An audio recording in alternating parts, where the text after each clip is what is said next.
The next day, Jones and Di decided to try an experiment. Jones took the coal to Grumbly Gasworks as usual and left Ivor on the siding just as he had done 2 days before. Then he went down into the town, not to take Mrs. Thomas some fish, but to meet Di Station, who had come over on his bicycle. "What is this all about?" asked Di. "I left Ivor on the siding about this time the day before yesterday," explained Jones. "And ever since then he hasn't been well. So I thought we could try it again."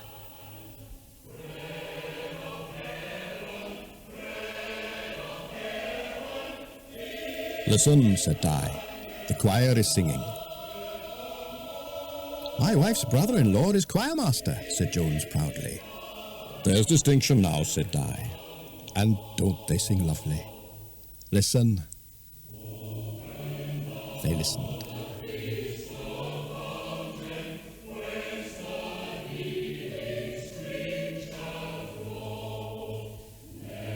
And up on the siding, Ivor listened, and thought it as beautiful as the last time. More than ever he wished that he could sing with them, but he knew he never could. He was only a railway engine and couldn't speak, let alone sing. The only noise he could make was a silly little whistle. And as he thought about it, he wept. A single dirty tear welled up in his window and fell onto the sleepers. "Look, Di," whispered Jones. "Ivor is weeping." "Oh, so he is," said Di. "It must be a terrible thing that would make a railway engine weep." Jones Esteem sat on Ivor's step. "Now then, Ivor, we'll have a guessing game," he said. "1 whistle for no, 2 whistles for yes. Are you tired? Beep. Is it this place you don't like? Beep. Is it to do with the singing? Beep, beep. It is. Right, we are getting somewhere. Is it... Oh, I can't think of anything, Di." "Is it you want to sing in the choir?" asked Di. "Oh, be quiet, Ivor Bach. You'll wake the whole town," exclaimed Jones. "Oh, Di, there's a strange thing now. Ivor wants to sing in the choir." Di looked doubtful. "I never heard of a locomotive singing in the choir," he said. "There may be regulations." "Well, I don't know," said Jones. "I think we had better go and fetch Evans the Song and ask him." So Jones Esteem went to fetch Evans the Song, who was choirmaster, and Jones's wife's brother-in-law as well. Evans the Song listened to Ivor's whistle. Beep! Evans the Song scratched his head. Oh dear, he said. "That's a minor half-tone and a bit crude, if I may say so. I don't suppose we should come across that note more than once a year, if that. I mean, it might be very useful to a Chinese choir, but not for the Grumbly and District Choral Society. I'm sorry, gentlemen." He turned to go. "Mind you," he added, "if there were a good ordinary bass note, that would be different. We're a bit thin in the bass since Eli the fishmonger went to university." Well, of course, that was very disappointing. But Jones Esteem and Di Station did not give up hope. Next day they went to see Mr. Jenkins the builder, and he took them to see Mr. Morgan of Morgan's Amusements. Mr. Morgan had an old steam organ that was once on his roundabout, but he was not willing to sell it without knowing what was to happen to it. "Evans the Song says that Ivor might be able to join the choir at Grumbly if he has proper pipes to blow instead of his whistle," explained Jones the Steam. "Ah, now, that is something different," said Mr. Morgan. He went over to speak to Ivor. "Ivor," he said, "you can have the pipes of my old steam organ as a present. It was a fine organ, a famous organ, and it cost me a lot of money 70 years ago.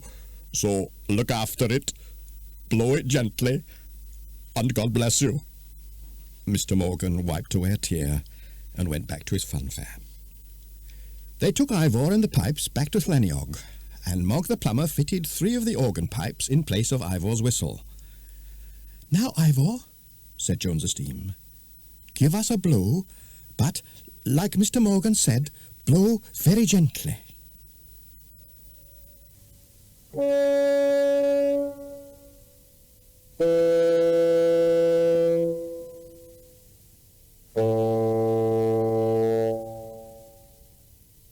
"There's resonance for you," cried Mog the plumber. "Gentlemen," said Die Station solemnly, "we have succeeded. On behalf of the Merioneth and Lanticilly Rail Traction Company Limited, I thank you." From then on, everything went fairly easily. Evans the Song brought Mr. Davis, the president of the Choral Society, to hear Ivor's pipes.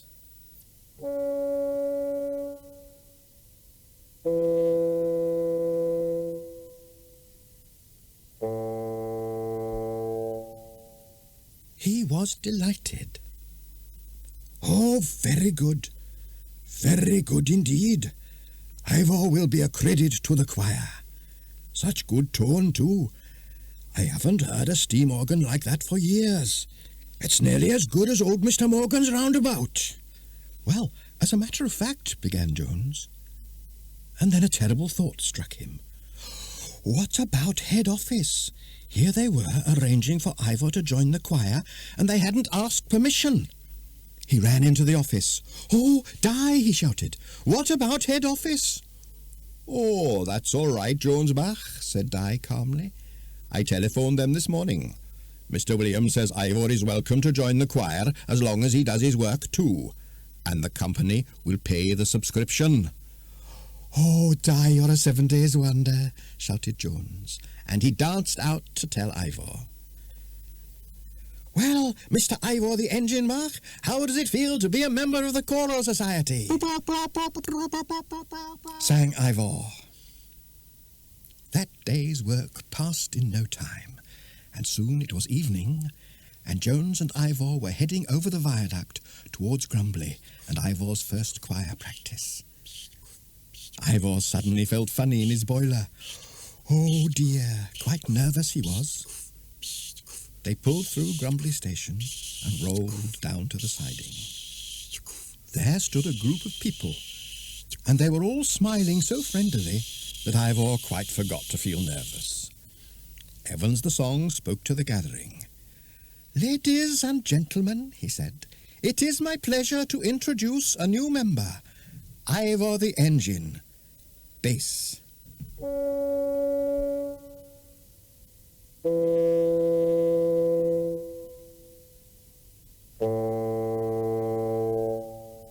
There you are, like I told you. He's only got 3 notes, but he sings those beautiful. Now, let us sing. Evans the Song conducted.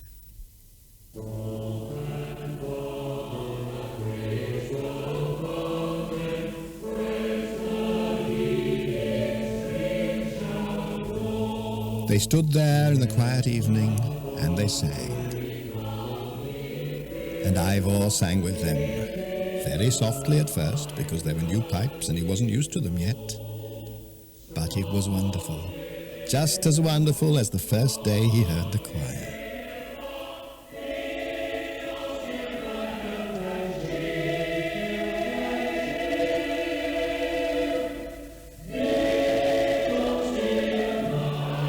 And Ivor sang with them just as he had dreamed, but never thought he would. Jones the Steam was there, and proud he was of his little engine. Die Station, Mr. Jenkins, Mog the plumber, and old Mr. Morgan the roundabout were all there.